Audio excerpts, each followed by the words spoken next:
Hello, and welcome to Weed and Grub.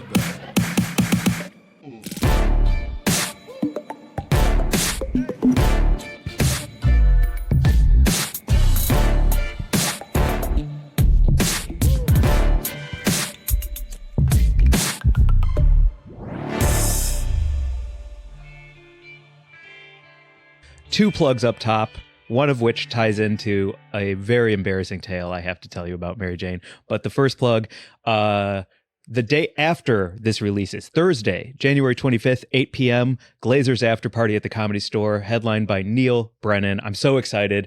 New time slot, same energy. I really want to sell this baby out and kind of plant a bit of a Glazer flag at the Comedy Store. So it's a really big opportunity. So if you know anyone in LA or you live in LA, please come. Buy tickets to my show at the Comedy Store Thursday, 8 p.m. Secondly, here at Petty Cash Studios, we're doing a new material show that following Sunday. I think that's the 28th.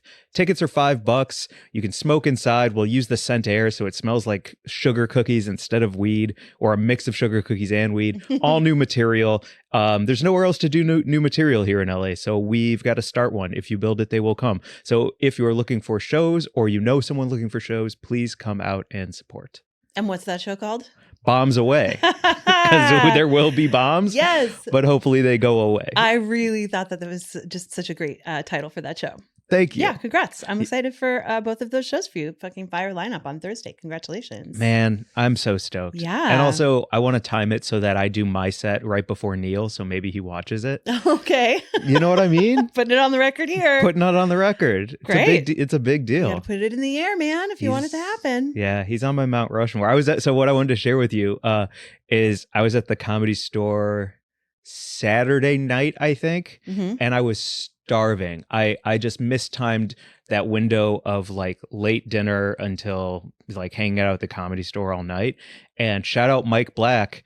He brought a ton of chips and cookies and Werther's Originals and I'm blanking on all the rest of it there, and I'm starving and I'm kind of wanting to leave. And Lisa Traeger is asking me if I want to play backgammon, and all these people are hanging out having a good time. So I don't want to leave, but I'm so hungry. And Logan Gunselman, friend of the show, she's been on the show before. She comes over to all of us hanging in the hallway and she goes, "Guys, there are all these snacks in the back bar." And at the word snacks, involuntarily in the silence, I go, "Ooh." And everyone looks at me and goes, "Ooh." And I was like, "What? There's snacks there." And it was very embarrassing. But at the same time, my mind, body, and soul had to let out the most like yummy, delicious sound I could think of. Okay. Do you felt like this was kind of like an elementary school moment? Is exactly. That's what I'm hearing? Okay. Yeah. Like, ooh, that kind of thing? Yeah. Well, I just like, everyone else was like, chill out. There's chips and snacks there. Go get a snack. Why are you making sounds? Let me go eat. Exactly. Yeah. I love those moments when you involuntarily you're making me think of the time when one of my friends, the edible hit before he really realized what was happening, and I was standing right next to him, and he all of a sudden just flinched and he turned his head and he went, "Noise." Yeah, exactly. And I was like, "Hey, Josh, how's it going?" And he was like, "Oh, I'm so sorry. I just had to say what happened."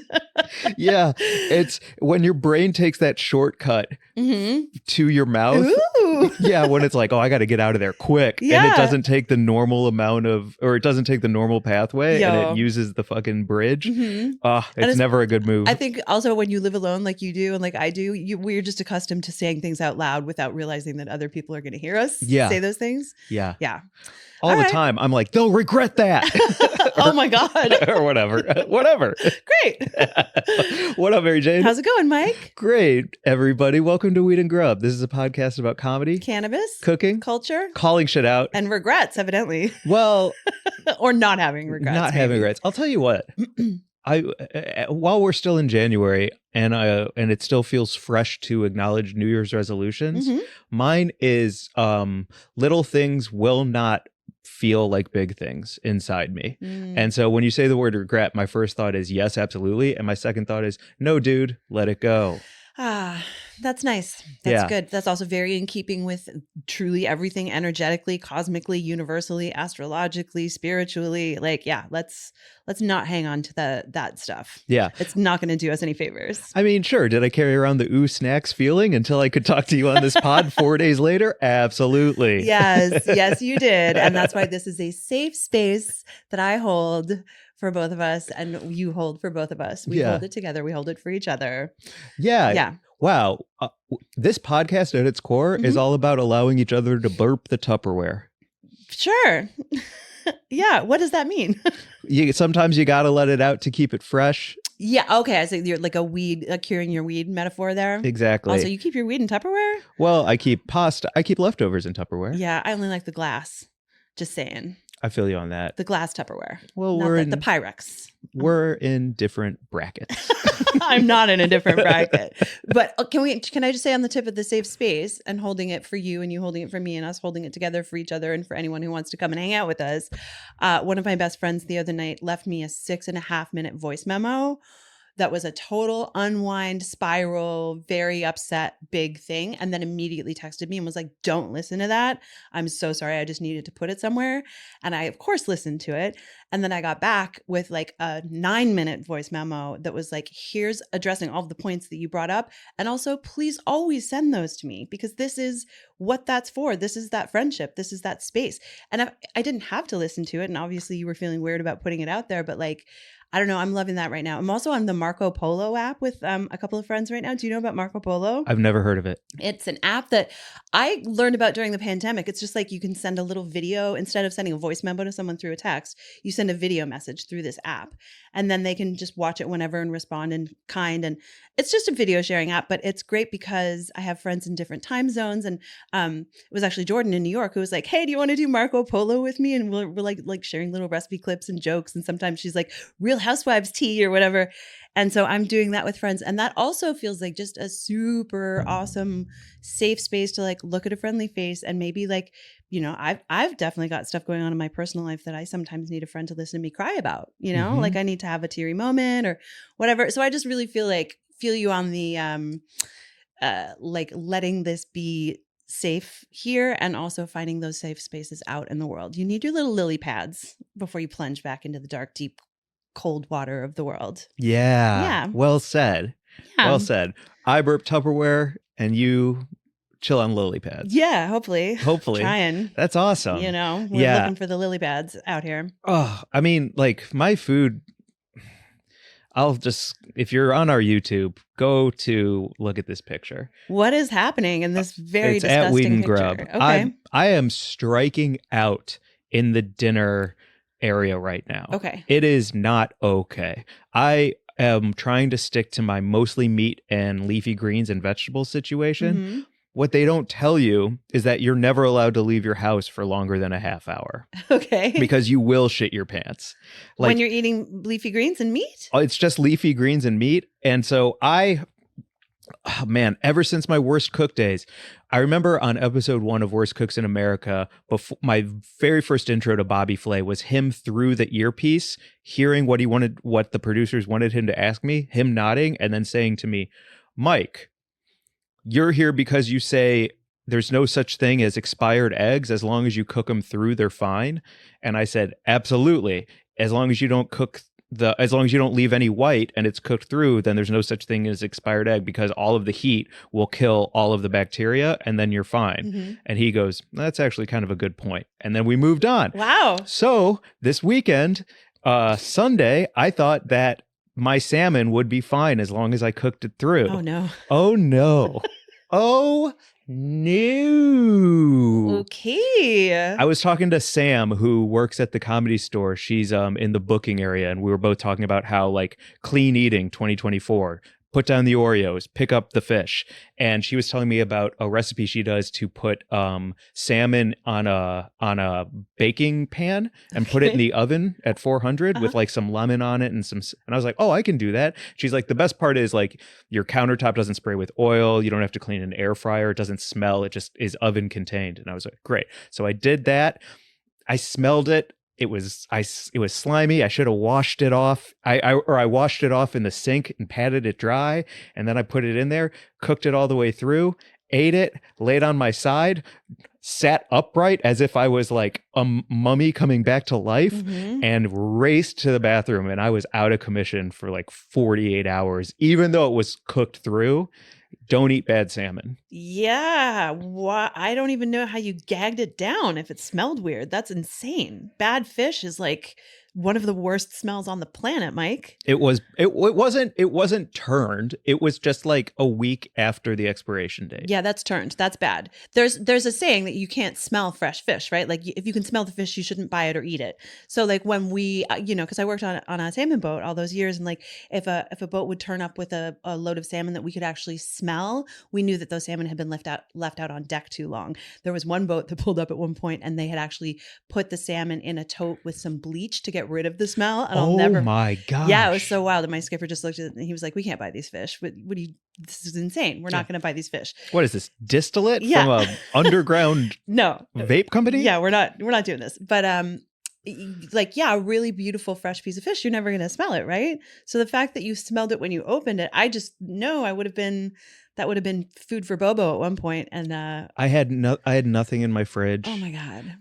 It is what it is. I've never been skinnier in my life.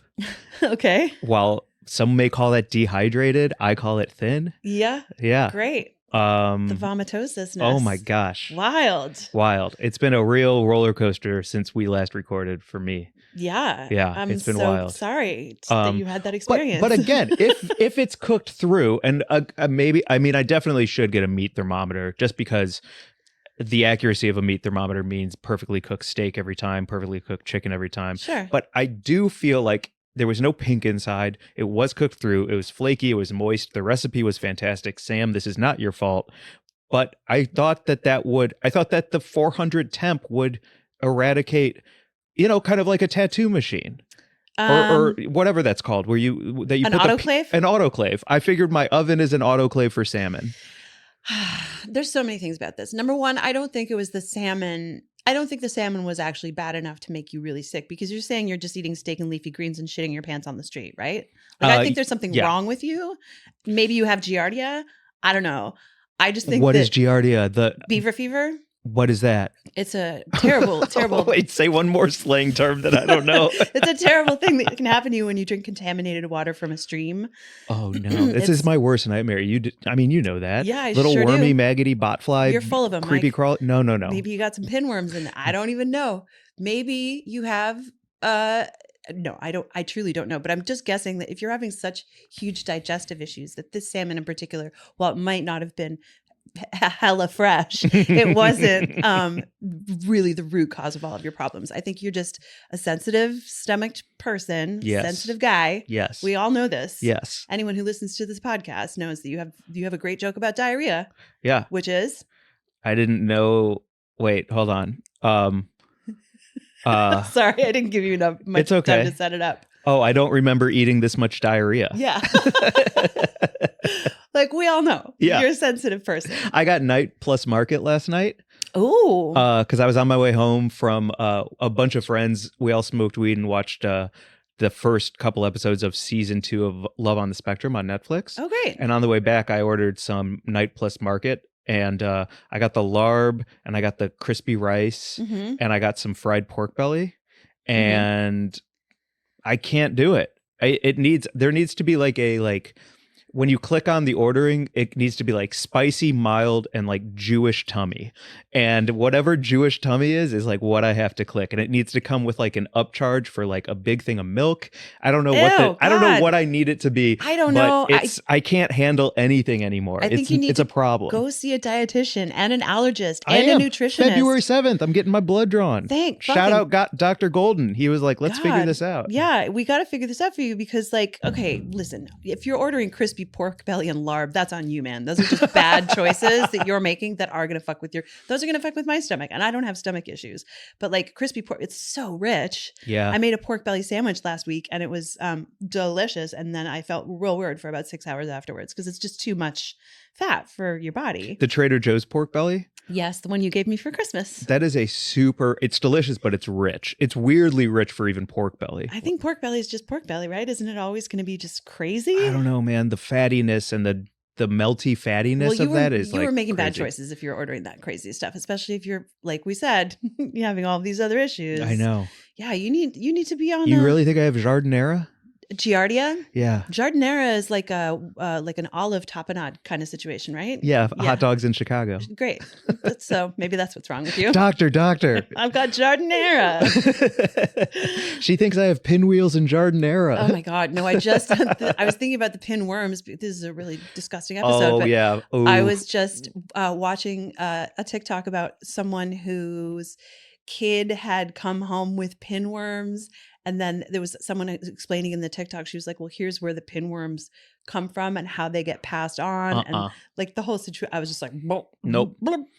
Yeah, I know you're not a big fan. I even like, man, sometimes my TikTok will try and sneak in a horse hoof. Yeah. And I can't deal with any of that. A horse hoof? Yeah, like cleaning a horse hoof or like shaving down the thing for a new shoe and stuff. I can't deal with any of that stuff, man. Sensitive. Can't do it. Yeah. I don't like things squeezing. I don't like oozes. I don't like shavings. I can't deal with any of it. You know what? I've said this to you off pod. I don't know if I've ever said it to you on here, is that I think you were in the Civil War and you died with some like weird suppurating wound that was full of maggots.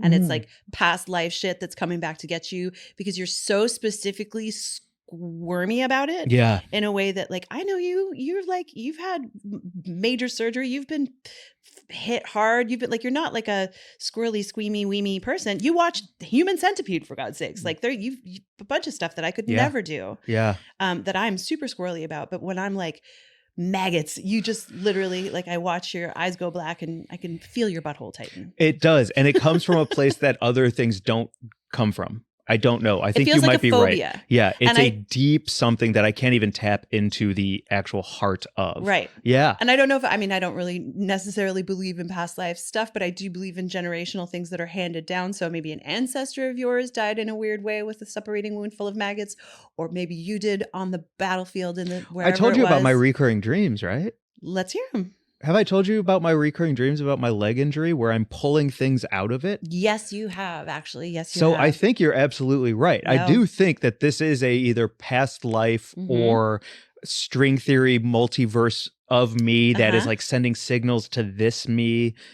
Something is 100% accurate for this because it's not just like me now. Right. There's something deeper than that. Interesting. Yeah. That's especially if it's coming up in my subconscious and in my dream state. Crazy. And all these other like levels of myself. I wonder what would happen if you did some therapeutic ketamine and like really sort of meditated on it. What happened for you? Like I'd love to be comfortable around maggots. I'm praying for it. So many people would love for me to be fine with these Everyone things. just wishes you were cool with maggots, Mike. Yeah. It's so weird that you're not. Everyone wants you to just be down to hang with maggots. Yeah. So we're all begging for it. Maggots are fine. This doctor's like, all right, so you think you have Giardinera and you'd like to be more comfortable around maggots. Yeah, not weird at all. My experience with ketamine, I took the therapeutic ketamine because I was diagnosed with PTSD. And so it was directly like, I was like looking to sort of unlock some pieces of my brain that I haven't been able to unlock around that PTSD diagnosis solely through talk therapy. And it was beautiful and it worked incredibly well. And I'm looking forward to doing some more sessions. Like it really helped me feel safe in my body. I felt very connected spiritually to some loved ones that have gone that I grieve very deeply. And I was like, oh no, I can still, like, it was really cool to have these ketamine experiences that helped me address some stuff that's like, daily stuff for me. Very helpful. So maybe it would help you with your could you maggot stuff? Maybe so. I mean, could you qualify your like level of healing in a percentage from No, or any kind of like lessening of with a percentage to it, or is it more of just like a smoothing of the cracks in the concrete a bit? It was more the first big session that I did. The two main things that I came away from that session with that I hadn't been able to really realize until I did it. One was that the movie that plays on loop in my head of all of the terrible things that I am just constant, like I can't look away from. And I'm like, oh fuck, you know, it's that, I think everyone has it to some degree, that thing where you're just like, you ruminate on it. It's the thing that fucked you up on some level, and it's just always there. I realize that it's always going to be there, and it's always going to be playing, but I don't have to look at it. I can literally like look over here. There's just something else happening over there. And it was such a funny, simple, weird, funny realization in the moment, but it was truly like in that sort of ketamine space, I was looking at the thing, and then I was like, I don't need to look at it. I'm going to look. And I looked elsewhere, and there was this like beautiful green, sort of spacious open field. And I was like, wow, that's a interesting realization that I truly had never been able to touch with just talk therapy. And the other was feeling absolutely safe in my breath and my consciousness and in my body in a way that I hadn't in, I think when I did it, it had been 18 years since I'd really felt that way. I was like, wow, That's awesome. I feel safe in my body. Yeah, it was great. It was really great. If Highly I'm recommend hearing it. you correctly, throw away that old salmon and buy some fresh salmon. No, throw away the old salmon and buy some ketamine. Is what I'm saying. Okay. Mike. Fucking awesome. Yeah. Awesome. What else do we have today? Speaking of just like cooking and, Sure. and recipes and tips. Oh my God. Shout out Chris Darlington, who is an old friend of mine from Newfoundland, who I don't think I've even seen since we were maybe teenagers, but we follow each other on Facebook and Instagram. And Chris just recently posted, he was like, I have a hack. If you type in cooked.wiki/ before the HTTPS of any recipe blog or website, you know, these recipe blogs where you go and you're like, how do I get to the recipe? There's like 62 pages of the story of your grandma growing up on a farm, and the cow who you got the butter from was named Bessie and whatever. If you type in, and it's like a grilled cheese. Yeah. And it's just, oh my God. And of course, this like they do this for the SEO and the content, and that's how they make their money, and they monetize it through the pop-up ads. And it's all a nightmare when you're just like, just give me the grilled cheese recipe. Yeah. If you type in cooked, K-O-O-K. If you type in cooked, COOKED.WIKI/ before the HTTPS of the website, it absolutely removes all of the fucking bullshit, and it just breaks everything down into a list of ingredients and a list of the steps to cook and assemble said ingredients. And it fucking works, and it's the coolest hack of all time. That's awesome. I don't give a fuck about your story. No. Game changer. Game changer. I don't give a shit that you and your husband like to drink your homemade almond milk because you're paleo and your kids have allergy. Like, no. I don't want to read your mommy blog. I just want the recipe. Give it to me. Give it to me now. That's so good. Yeah, it's a hell of a hack. And I'm so excited about it. And I'm spreading the word. It's like the paywall to jump over, the website to jump over paywalls for reading articles that are like at the Wall Street Journal and stuff, where they charge you a bunch of money. 12foot.io, 12ft.io. You can jump over paywalls to read things. Oh my gosh. Cooked.wiki is your hack to get past that recipe blog nightmare nonsense. That's fantastic. It's so great. Have you found sandwich recipes using cooked, like using things or anything? My sandwich recipe, my butt of the week actually is a big sandwich recipe inspo person, so I'll wait to shout him out. But also now people are sending me TikTok sandwich recipes. The sandwich I made today was inspired by a TikTok that our friend Charlotte shared. Nice. So I'm not doing too much scrolling around on the interwebs. I'm just like getting real time stuff sent to me, which is great. Man, I remember like I used to try and do a stand-up joke about the story before the recipe. Yeah. And then a New Yorker Shouts and Murmurs came out. That was so perfect. And Jenna Friedman might have even written it. Oh, wow. And it was a perfect satirical parody of those. Mm-hmm. And, it went as far as to like aliens abducting the dog. And then it was like, anyway, the beef stroganoff. And it was just so fantastic. It was so otherworldly. It was great. That's fantastic. Also, her book is so great. Thank you for that gift. Oh, you Not funny. cracked it. Yeah, it's so good. Heck yeah. She's so great. I'm really enjoying reading these books by these like brutally funny women. Jeanette McCurdy is another one I just read. I'm Glad My Mom Died. Yes. And what a brutal book, but it's also so fucking funny about the most fucked up shit ever. So yeah, really enjoying those books right now. Fantastic. Mm-hmm. There's something I kind of need to go back to close a loop for myself. Okay. And get your opinion on. Sure. When you were talking about past lives, and I'm so sorry, but I do No. need your opinion on Yeah, of this. course. When you're talking about past lives and all of that, so I was recently in contact with my good Chicago friend Chaz Fries. That's his real name. Chaz Fries. Yeah. Best name ever. Jeez. Really good dude. And the first and only time I ever tried salvia was at his apartment in Chicago. Mhm. And I did all the things I was supposed to do. Huge hit, held it in until I couldn't anymore, exhaled, and then, laid back like a demon possessed me and took me over. And I saw there's a Stone Temple Pilots album called Something Something Gift Shop with a woman on the cover with a swimming cap on, and I saw fractals of her in the ceiling fan, and I just like lost myself to this other dimension for what seemed very quickly. But I was gone. I was not here. And then when I came back, my body broke into a full sweat, head to toe. All my pores broke into a cold sweat. And then I came to it, and I felt crazy. And I was sharing that with a couple friends the other night, and one of them posited that I left this body, my current soul, or whatever you want to call my inside mechanisms, left, and a different me from a different timeline or a different multiverse or something came in that crack through reality, and now I'm a different version of me from a different string of glazers. And I can't stop thinking about that since they brought it up. And I just wanted to get your opinion on that as someone who is a psychonaut and logical. Oh, that sounds uncomfortable. Yeah, like it made me really question like my timeline, my choices, who I am. And then you watch a scary movie, right? Yeah. And you're like, oh my God, like who am I and what's inside me from that? For sure. I think that, so like, I don't think anyone should ever do salvia. Oh. Ever.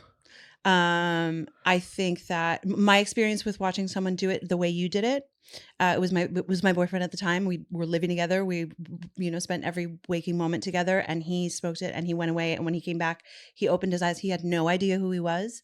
He had no idea who I was. He had no idea where we were. And he tried to escape the apartment. And he was so panicked because he had come to in a room full of complete strangers it was terrifying. It only lasted a few minutes.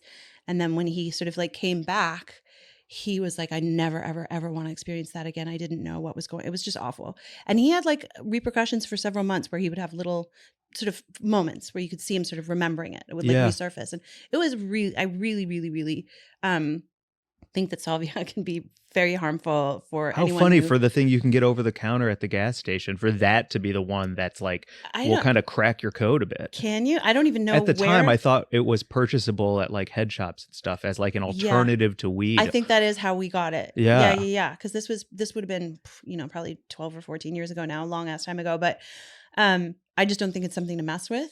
Like I don't really mess with any like I have never done DMT because I have reservations about how far I want to go into that world.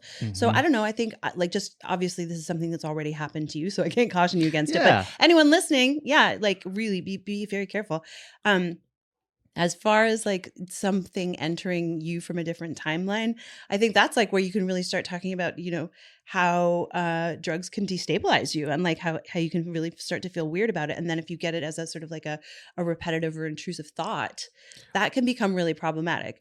I don't think that that's what you need to actually worry about. I think you had an uncomfortable experience. I did. And you still maybe haven't metabolized it on some level and you need to like just do a little reintegration. But no, I don't think that there's a different Mike from a different timeline currently occupying your body. I will say I've had experiences in my life, the big experiences that have really defined me, that have traumatized me. My friend's death, for instance, that I talk about, with friends who really know me. I have felt to some degree since that time that I am living on a different timeline. Like it's a very familiar feeling, I think, to when things are really hard and when you're just feeling like unmoored because things don't feel safe, that you can feel like you're living in a different reality. You're in a different world. You don't feel anchored to what's happening. No one really understands your experience. So maybe it's a little bit of that Maybe. as well as like, yeah, I think it's, especially if you struggle with like trauma or depression or any of those things, it's easy to be like, I'm in the wrong life. Yeah. You know what I mean? Sure. So, but I don't think it's actually the truth that you're in the wrong life. I think it's just something that's like easy to sort of hook into as a way to understand, like, why do I feel weird? Why do I feel uncomfortable? Why do I feel like that person doesn't understand me? Maybe it's because I'm the wrong person in the wrong body. Right. Exactly. Right. Yeah. Okay. If true, will you please indulge me and do me a favor? Sure. Will you pick up that phone receiver and put it to your ear? No. Please? Really? Yeah. Why? What do you want? There's a phone here. I'm picking it up. I'm putting it to my ear. There's nothing there. And you're still here. Okay. I just need to make sure you were not Neo. Oh, okay. Yeah. And that you were not going to dive into the Matrix and leave me here to do a solo pod for the next. If anything, 40. I would be Carrie Ann Moss, who is Trinity, and still here.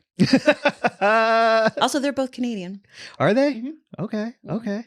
Do you know that to kiss Trinity, Keanu was paid $1 million? What does that mean? I don't know if that's true or not, but there was something in his contract where if he's going to kiss a person on screen, it's an extra $1 million. Great. Right?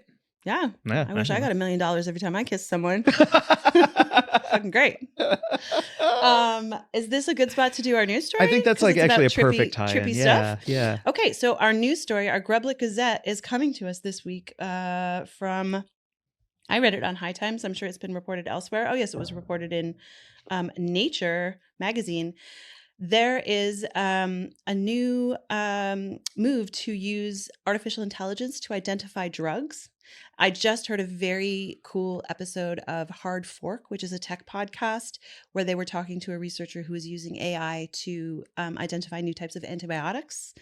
And this is a story that pharmaceutical researchers in the United Kingdom are using AI to develop new psychedelics, according to research released last month. Evidently, the research has not yet been peer-reviewed, but it shows that using an AI tool is as useful as experimentally produced protein structures, which can take up to years to investigate. Like this AI, which is called AlphaFold, is helping identify them more quickly. So researchers are obviously working all the time to identify new like structures for drugs and all that kind of stuff. And so it's not actually going to replace that work, but it is something that could accelerate the sort of like the suppositions and like going down all of the sort of rabbit holes of like what could this compound look like and coming up with them and then helping scientists identify them.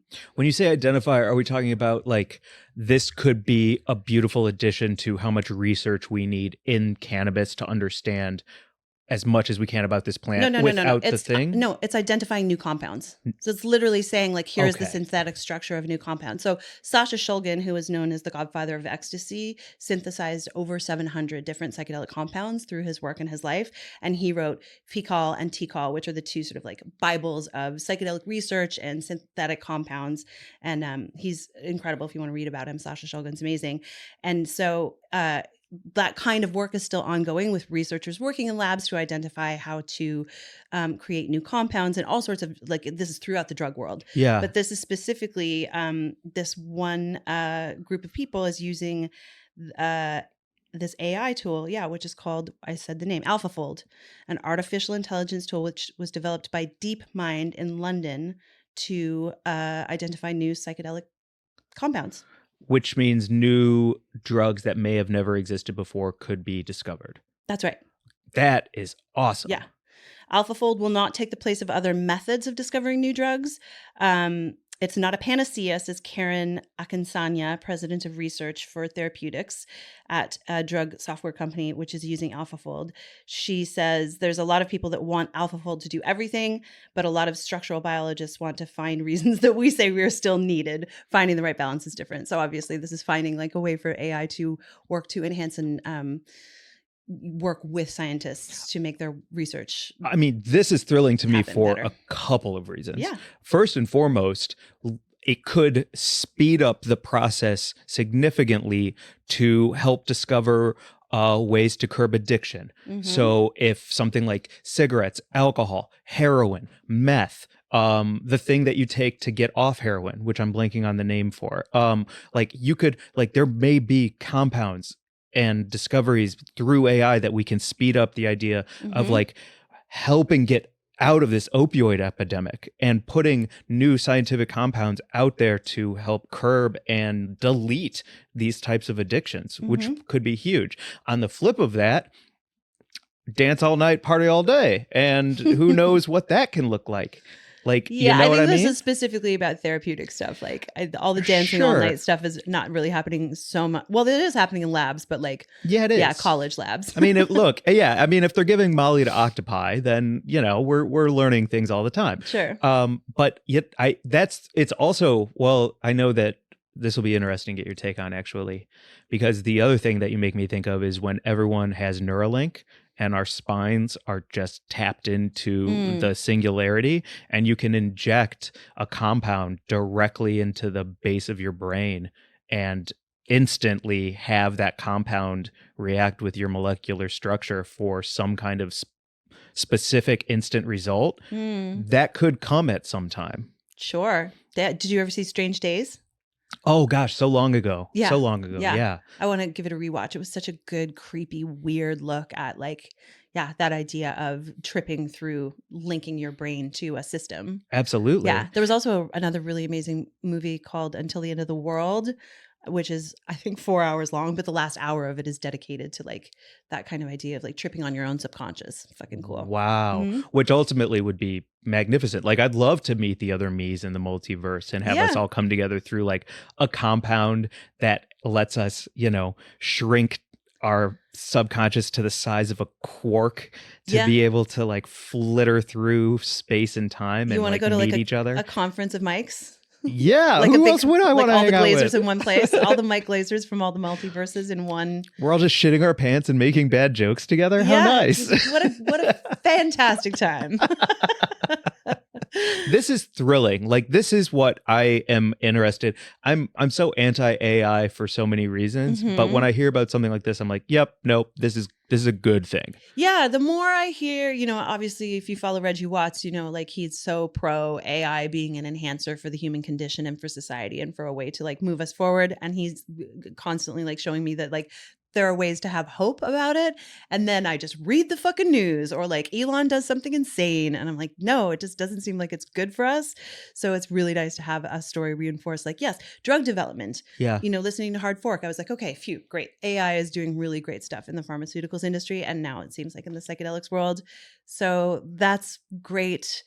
And I'm going to choose to be optimistic that AI is going to be helpful for us. On the optimism tip, I would hope that this type of thing will also decrease the amount of arguments across the aisle between politicians, because you can no longer say we don't have the research or the funding, or what about human error. So if we can do something like this for psychedelic compounds, what if we can start using AI, or I'm sure it's already happening, for things like climate change and these huge big problems where everyone is allowed to like stop each other from any kind of progress whatsoever, but then you can point to a infallible 0 and 1 robot and say, this is the data, this is the research, and that's irrefutable. You can't, and so that's kind of my hope that comes from these kind of like solution-based attacks towards like progress. Yeah, that'd be great if AI could infiltrate politics and stop some of the absolute shenanigans going on.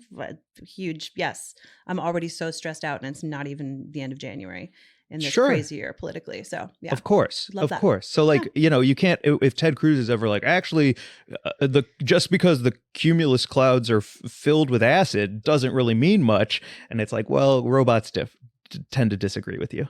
So that's what I'm hoping. Okay. Also, I would really like a drug that would let me talk to animals. So if we can get that going AI, that's the next drug I want to like swallow, take, and chat with. I feel like I can call it Doolittles. I can communicate with Archie when I'm on an edible. Yeah. I can actually hear him.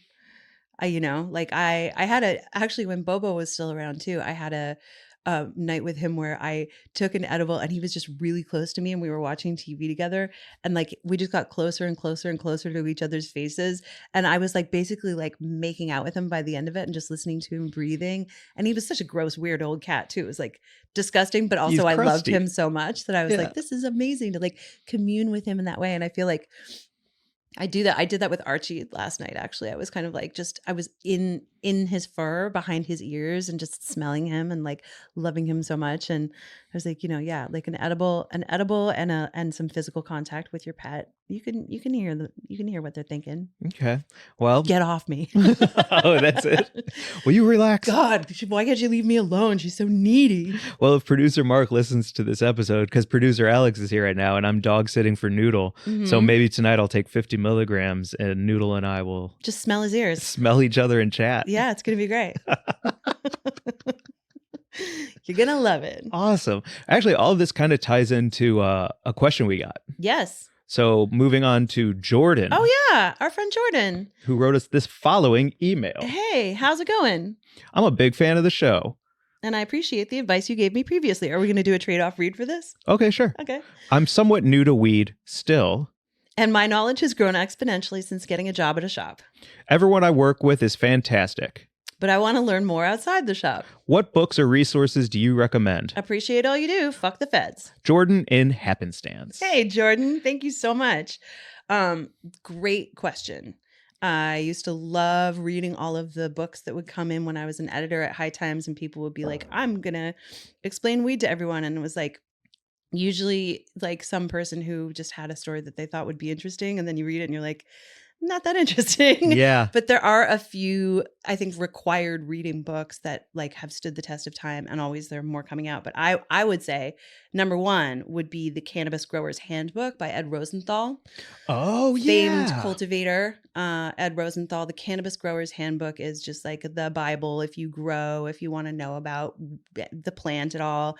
He's a crusty motherfucker.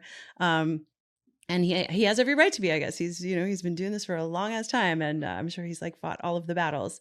It really is like the oh God, I'm blanking on the cookbook that everyone starts with in culinary school that has all Joy the of French, Cooking? It's like French techniques. Yeah, it's all the mother sauces. It really is like your baseline foundation of cultivation. Yeah, and it's it's been published a million times, and I think most major you could probably find it at Barnes and Noble. And then also Danny Danko from High Times has a few great books. He wrote the official High Times Guide to Strains that I think now if you pick it up would feel like a bit of an antique because it's strains from like 12 years ago.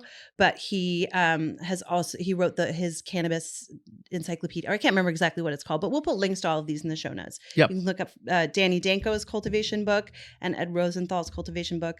And then for straight like having fun at home and like looking at some food porn and like cooking, the Bong Appetit cookbook is kind of unbeatable. It's again, dang it, I gotta look up no, I won't. Okay. Yes, Yeah. it is. Our friend Elise McDonough, who was the first ever edibles editor at High Times, was working on the show and on the book, and she had a lot to do with how gorgeous it is. And it's just a great book with some really fantastic recipes and sort of like the basics, what you need to know about like infusing your fats and all that kind of stuff. And it's beautiful and it looks good on a coffee table. Yeah, it does. Yeah. Another cookbook, somebody on TikTok is right now cooking every recipe in Snoop Dogg's weed cookbook. No. Yeah, and I gotta be honest, impressed by these recipes. That's I so good. figured it was like he put his name on something by a bunch of ghostwriters and I'm it's sure just he gonna be did. nonsense. Yeah, he probably did.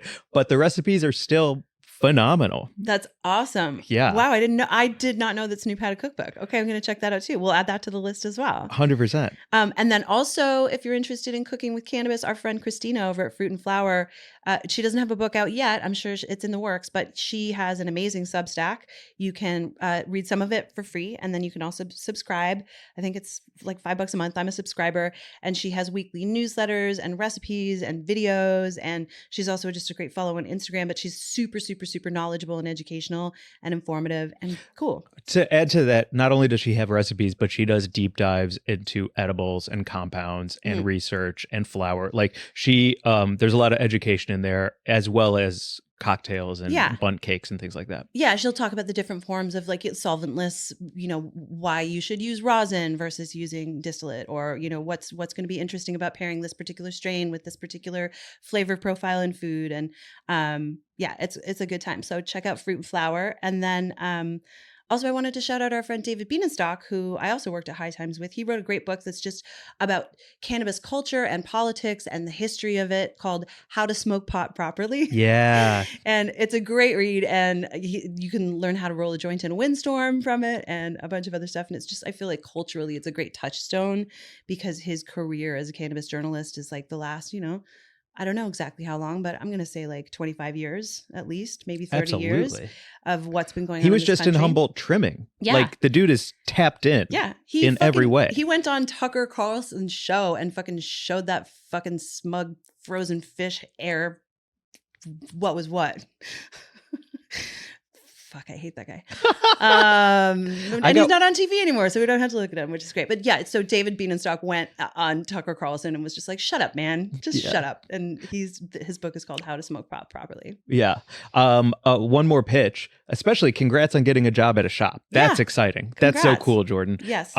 Something that I've talked shit about in the past, but I'm coming around on, is the idea of journaling and the idea of like marking down the things that you do and do not like when it comes to strains, types, smoke, white ash, vaping, distillate, disgusting terps being added. And there's some communities popping up here in Los Angeles, and maybe Jordan, where you live too, they are already happening, or maybe they need to be started. But it's cool to hang with a bunch of heads and learn from them everything from like where it was like popping seeds back in the 80s to smell this, you smell that, this is what that terp is.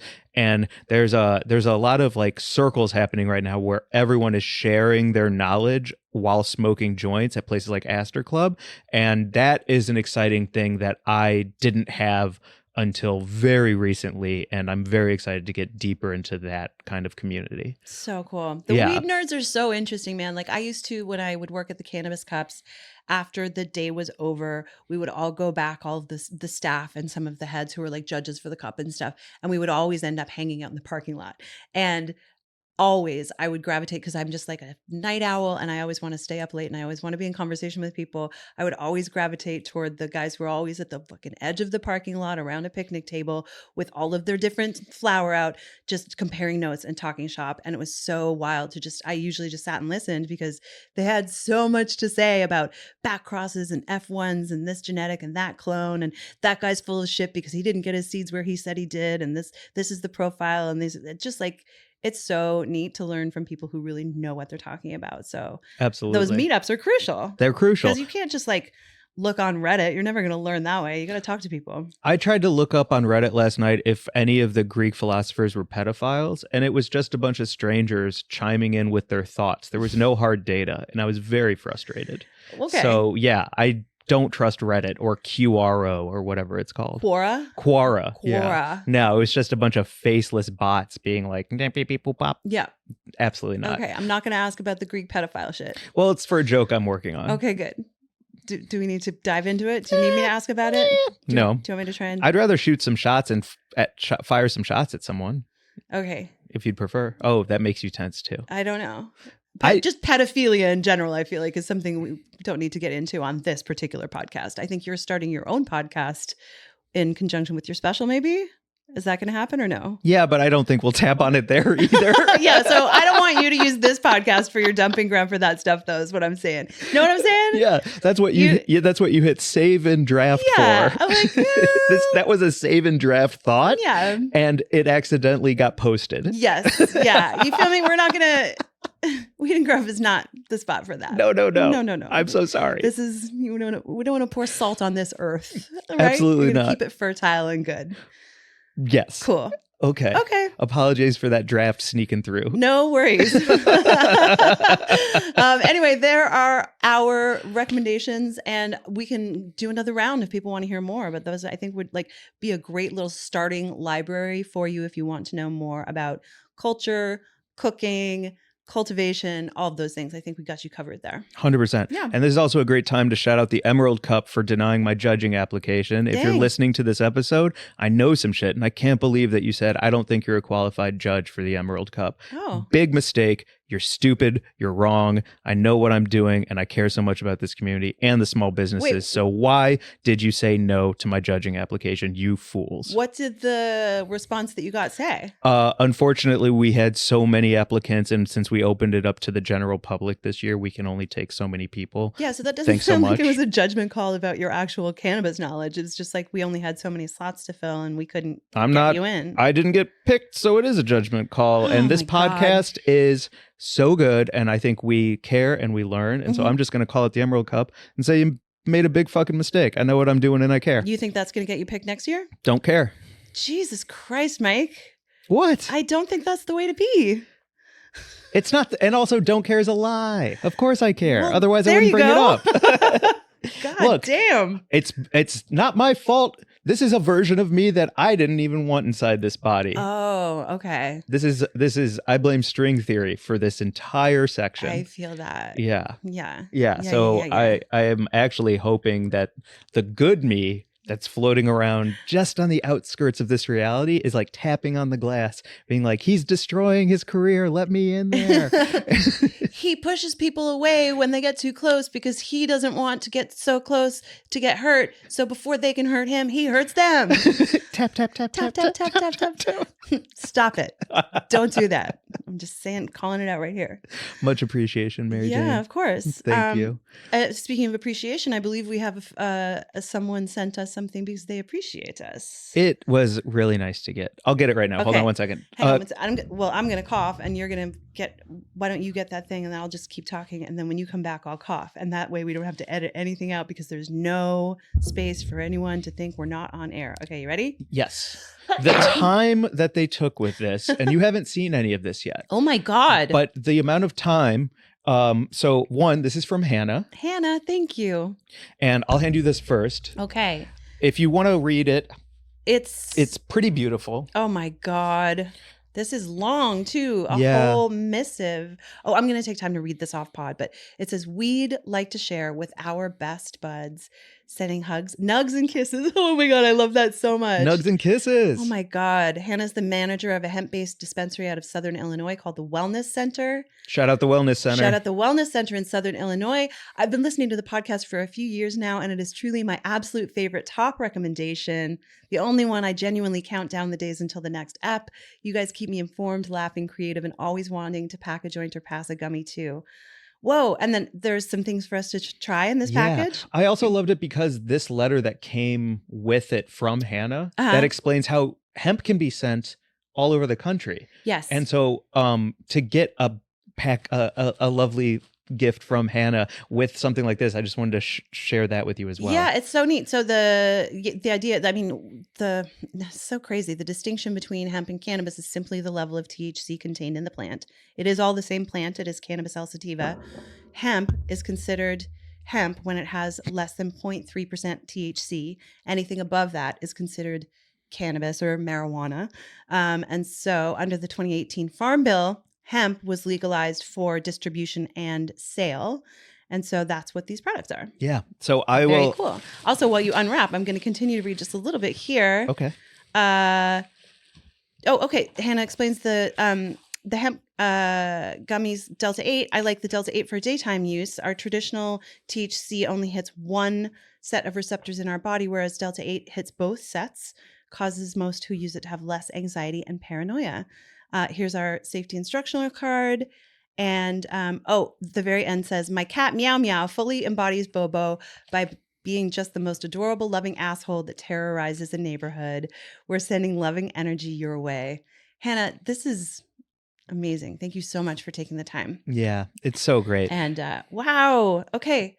Wellness Supply Center. This is so dope. What do you have? So I have right here 10 milligrams of THC, 100 milligrams of CBD per gummy, Wellness Center Delta 8 gummies, which I can't wait to try. I'll probably take these tonight and talk with Noodle. This is awesome. So I'll hold those up right here. Yes. There's 2 for you, 2 for me. Amazing. Thank you. Fantastic. And then, I'm just going to open this. And then there's a CBD frequently asked questions info card here. It has an infographic of the endocannabinoid system. It explains the entourage effect, which is the synergistic effect between cannabinoids and terpenes in the body, whole plant effect. I'm holding in my hand right now from the Wellness Center in Hannah, garlic truffle, a 26% indica. Wow. Mr. Nesty. Okay. A hybrid indica, and great handwriting, and green crack, number 1 for me. A sativa. I love green crack. Great. Oh, yeah. So let's crack this open. Oh, my God. Oh, my God. Yes. Oh, wow. This smells absolutely delicious. Did you ever do that as a little kid where you gave yourself a mustache? Thank you so much. I have a friend who could do that and then roll it into his mouth. Wow. He could go like this. and then get it into his mouth. Amazing. He always wanted to be on Guy Fieri's Minute to Win It. Where is he today? Good question. What is he doing today? Probably doing that all over the world. Probably a millionaire. Probably a millionaire. With his too. cool skill of putting shit in his mouth from under his nose. The other thing is those little cards and koozies right there, and I just wanted to shout those out too. Yeah, if you could hand me. Well, I talked about that already. The Yeah, CBD cards, the and then cards. there's I don't know. You handed everything to me. Here you Sorry, go. that's my bad. So I what I also loved about this kind of like a thing from the wellness center itself is that it breaks down your sensitivity, especially because not everyone is used to things like Delta-9 and hemp. So like the approach would be the same as something that's not Delta-9, but I just like that with everything comes a card. So Yeah. there's no guesswork involved. Low and slow. Low and slow, baby. Titrate your experience. Take some Mhm. time. Don't big one for me, which I wish I'd learned sooner in life, is don't combine anything with anything else. Like don't have a beer and then see how that's going to feel. You know what I mean? Like Yeah. you just want to like do one substance in your body and then wait. And then like you said, journal about it. Absolutely. Write down your experience. And then you will know more about yourself and whether or not you are actually a reincarnated Civil War soldier who died with maggoty wounds. Very quickly, go to wellnesssupplycenter.com. They gave us a couple of these spend $25, get $5 off. Dope. So maybe what we can do is take a picture of this QR code. If anybody wants to get some hemp products from Hannah and Wellness Center, hit us in the DMs. Maybe we can take a picture of a QR code and then they can use that QR code somehow for their own purchase. I have no idea if that's legal or ethical, but sure. I don't know. I have no idea. Because then you can take the picture of the QR code. Oh, I don't know. then it's on your phone. If you buy two phones and one has the QR code and the other one, or if you have a friend who has a phone. If you have a friend who has a phone, we don't, what? I don't know Never where mind. we're going with this. Forget it. Damn it. Thank you, Hannah. Thank you, Hannah. You're the fucking best. That was amazing. And I'm so excited to dig back in and read this whole thing because it's really like you wrote, and I love that. And you've got beautiful handwriting. Yeah. Thank you. So sweet. Thank you so much. Yeah. Thank you, Jordan. Thank you, Hannah. Hit us up at wg@weedandgrub.com. Hit us in the DMs at weedandgrub. I mean, it feels so good. Yeah. It's so great to hear from friends. We are just delighted. It's like the best thing in the whole wide world to hear from buds. Yeah. Is that... That's bringing us home. We have... Okay. What do we have before we go? Well, I do have a cream corner this week. Okay, good. I went on Twitter and Instagram story before I got shadow banned until February 7th. My life is in shambles. You're just Mary shitting your Jane. pants and you can't get the word out about anything. Why did you get banned again? I put that picture of the Bass Pro Shop nude guy, and when he got arrested, he looked like the Venus de Milo. Yes. But I didn't blur out his tiny wang because I didn't think of it because it was so small that I didn't think to put a little heart over it or something. Right. And then it went viral and someone reported it. And now I'm Instagram banned until February 7th. So dumb. I got a comment removed for violating community guidelines yesterday that was... So I was like, what are you doing? It was crazy. It was just like something to do with, I was talking about like how your relationship with your parents was around your body image. And I just commented, it was on someone else's post. It wasn't even on one of mine. And I just wrote, like I had a complicated relationship growing up with my mom because she was very critical of my weight. But I actually have compassion for her because I know that she was taught to be critical of her own weight and she didn't mean to pass anything on to me. And it got removed for community guidelines. Really? Yeah. And I didn't use any bad words. I didn't. No. It was really, Does your mom work at Instagram? No. Weird then. Yeah. No. Huh. It's just bizarre. I could But see just if like- she's combing through and being like, I don't. Yeah. That's a flag. What is she doing? So yeah, Instagram, get your act together. Okay. What do we got? So the big question is, which is a bigger scam? $18 sandwiches or $18 craft cocktails? Jesus Christ. And everyone said 66% said craft cocktails to 34% saying sandwiches. Yeah. From about 100-person vote. And then it was a little bit closer on Twitter, but again, craft cocktails came out on top. Yeah. So from like a 200-person survey, craft cocktails are the bigger scam. Oh God. Yes, for sure. Yeah, absolutely. You think so? Yeah, 1,000,000%. I mean, the markup on alcohol is nuts. The reason that, bars, like that's how they make their money. It's Yeah. like the markup on booze is nuts. Have you ever had a good craft cocktail? Yes, so many. Really? Yes. Okay. So I would almost lean, well, okay. First, I guess we'll stay on craft cocktails. I have never had a good craft cocktail. I've never had, I don't, like none of the flavor profiles make sense to me. It's like, oh, you need to have creme de cassis with a squeeze of orange and a shot of whiskey and a spritz of lemon. And it all just tastes like nonsense in my mouth. Because it's not food, the flavors taste crazy because it's like a liquid that I'm supposed to identify as different flavors. I need the food in front of me to know what to make the taste make sense. So I am anti-craft cocktail across the board because I think they all taste disgusting. Okay. I would just say that I totally agree that craft cocktails are nightmare nonsense 98% of the time. But when I lived in New York, it was sort of like the birth of the craft cocktail, I feel like was happening. I moved there in 2003. And it was right when like Wiley Dufresne had WD-50 and Oh my you know, God. I lived around What a the corner legend. and I could never go because it was so expensive. But like that was the sort of birth of the like molecular gastronomy along with the rise of the craft cocktail and like the hipster movement. And there were a couple of places that I went in New York and then one place that I worked in New York that had truly masters of the craft coming up with the recipes and then teaching you how to make them in a way that I had never appreciated because I had bartended for so many years. At that point, I had bartended in Dublin and in London and in Seattle, and I was a decent bartender, and I worked at a good place in Seattle, Flying Fish, which was like a James Beard nominated chef. Wow. Or maybe she even won. But anyway, so I had like bartended in places with good ingredients, but I had never really understood what that was to have the cocktail sing because of the composition and the actual construction of it. Yeah. And I worked with one bartender in particular and I had to learn how to measure and how to caramelize an orange peel and how to truly like shake or stir depending on what it was. And the cocktails at that place were truly fucking magical. And you did feel like you were having sex with an angel when you had them. And you never wanted to have more than two.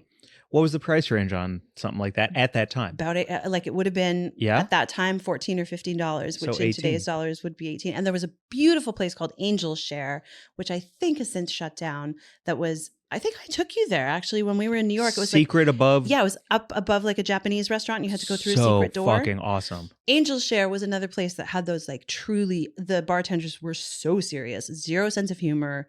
Not there to talk to you, just there to make you the best drink you'd ever had. So I have experienced it, but also I think like, you know, if you go to a place like Sassafras in Hollywood and they're trying to make you some like fucking rye whiskey with donkey punch nonsense, yeah, it makes me mad, and it's a total waste. It is. It's always like pork fat washed whiskey. Oh, I did have at Major Domo though. It's funny that you say that. Yeah, I went to Major Domo and I did have a fat washed old fashioned that was insane. Really? Yes, fucking insane. It was so good. But then that's Major Domo. Right. It's David Chang. So right. Well, I think if I'm going to talk about a craft cocktail, I want to talk about it at that level. Yeah. I think, you know what I mean? You know, that's what we're really talking about. Yeah. Like if you and I were drinking alcohol together right now, which we're not, but like someday if the time comes, if there's a birthday or something, I will take you out for a really beautiful craft cocktail. It will be the first one I like. Mm-hmm. And I cannot wait to have that experience and change my mind. Someday down the road. Because it, to me, is the bigger scam. Although, recently, sandwiches have been cutting corners in unacceptable ways at $18. The meat to bread to cheese to spread ratios are all out of whack. It is a $12 sandwich that you are upcharging by $6, and you know it. And I'm not talking about the margins. I know property, I know rent is high, but give me a freaking break. If I'm not full as heck by the end of that $18 sandwich, that's the difference for me. Yeah. Okay, I figured it out. A craft cocktail is not going to get me drunk. It's going to be satisfying. It's going to be boozy, and it's something to enjoy and sip with friends and chat and have a nice time. So in that case, the sandwich might be the bigger scam, because if I'm still hungry after that $18 sandwich, I've been duped. And I'm not drinking that craft cocktail to get messed up. I'm drinking it as a social endeavor to have community around me. So in that case, the sandwich might be a bigger scam, because of its unsatisfyingness for what it should be promising. Where is this sandwich that you had that was such a ripoff? I don't want to name the name because it's somewhere that Where is it? I Can you like no, I don't whisper it wanna or say it so I can? I can tell you off pod. Okay. But I would say it's a universal ripoff Was right it now. Gigiata? No, well, their shit it just went up $1 each, and it is not satisfying. I would say though that they like have for me consistently been worth it because their sandwiches are so loaded. Like they're not cutting back on anything. Not at all. They are so expensive, In and fact, I would only ever share one honestly because I don't have $20 to spend on a fucking sandwich. They're so expensive, but I at times I'm like, I'm gonna buy 2 of these because I'm gonna have one for lunch and one for dinner, and I'm so full that dinner is at 9 p.m. instead of 6 p.m. Yeah, and because of how you satisfying look like it an is. anaconda. Just like a big sandwich shape in your middle. Yeah, I feel you. But again, it's $20 for that sandwich. So. Also, I'm just like, I'm not buying sandwiches right now because my whole house is a sandwich. So I don't know, like, what would you like I just made one with salmon roe and I had to go to a market and like actually buy you made me lobster rolls with roe yeah, a couple of years ago for my birthday. Like there are some sandwiches obviously that just need to cost a lot but are you just talking like cold cut sandwiches that are costing $18? I'm just talking about the sandwich market as it currently is. I'm not talking about lobster rolls because that's, listen to that ep if you want to hear me go off about how I'm over those and what a big ripoff those are. I'm talking right now about the $18 sandwich that doesn't come with chips, that doesn't come with a drink. Are you talking about it's ghost not sandwiches? a combo. No, and I will not eat a ghost sandwich because they stole all of their bread, menu, and zhuzh from Ike's. And so I do not support ghost sandwiches, and I will never eat it there. Okay. Ike's is phenomenal. But again, I looked at Ike's on Postmates the other day. Every sandwich is $20. Wow. And they're sloppy and they're gooey and there's so much ranch and bacon and shredded lettuce and it's a wonderful sandwich. But I don't think any sandwich is worth $20 Yeah. versus set and setting with a craft cocktail. If I eventually found one I liked, the sandwich might be a bigger scam. Okay. All right. If you Let took us me know out, what you think. Yeah, let us know what you think. Parmigiani, weigh in. Our friend Parmigiani. That's who needs to weigh in. We need you to weigh in on this because you are a fucking sandwich and pizza fucking maven expert. Yes. Also follow Parmigiani. Just throwing in an extra butt of the week there. But Yeah. we need some friends to weigh in on this. But Yeah. you have not weighed in. I was craft cocktail heavy, but I'm actually leaning towards sandwich now that I think about what the promise is of each of these items. I think I did weigh in. I don't love all craft cocktails, but I support a really well-made $18 craft cocktail. Kind of same for the Sammies. I'm just going to be like a diplomat about it because like I think there is certainly an $18 sandwich that's totally worth it. Like Jones on 3rd. They've got some amazing there's a short rib sandwich that I would totally pay $18 for there. Gwen, delicious sandwiches. Gigiata. These are the expensive sandwiches that I would totally pay $18 for, but I'm not going to stroll into, Erewhon and buy like a fucking sprout wrap for $18. Yes. Go fuck yourself. Yes. I can't get off this topic yet because you just opened up a huge can of maggots for me. Oh God. The short rib sandwich at a place like Jones or the Gwen meatball where you have I'll use the Gwen meatball because I've been so anti-meatball until I had that sandwich and I was like, this is an incredible meatball sandwich and it's right around $18, but they double grind the meat. It's veal and pork mix.